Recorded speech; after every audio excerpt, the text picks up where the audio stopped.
The other thing that's so interesting about being alive is that you're all in. No matter what you do, you're all in. This is going to kill you. What do you do about that? You voluntarily accept it and then strive to overcome the suffering that's a consequence of that. And you do that for you, and you do that in a way that makes it better for other people.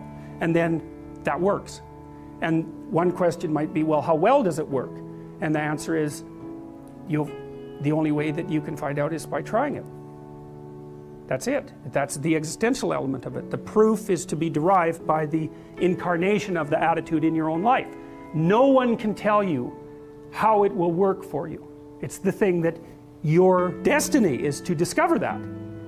And you have to make the decisions to begin with. It's like, because you can't do this without commitment. You have to commit to it first. That's the act of faith that Kierkegaard was so insistent upon.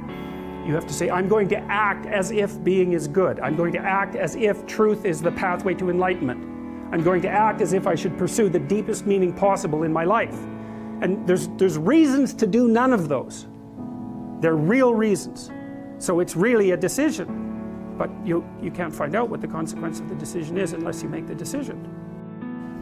The point is that there's some games you don't get to play unless you're all in. So I think you might as well play the most magnificent game you can while you're waiting. Because do you have anything better to do? Really? Why not pick the best thing possible that you could do?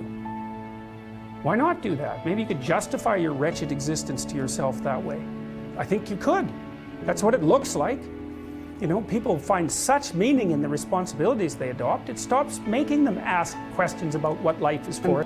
If someone comes along and asks you an existential question about your commitment to that, the right response is, why are you asking me such stupid questions when this is manifesting itself right in front of your eyes? Like, how blind can you be? That isn't a time for questions about the meaning of life. The answer is right in front of you.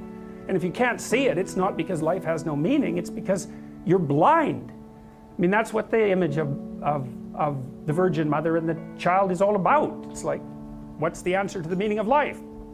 Here's an answer. It's like, well, I'm going to criticize that. Well, go right ahead.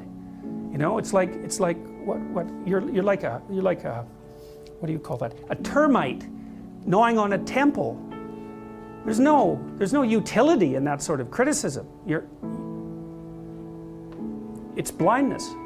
And it's the same thing with regards to the path of the hero. It's like, it glistens in front of you and you can criticize it. It's like,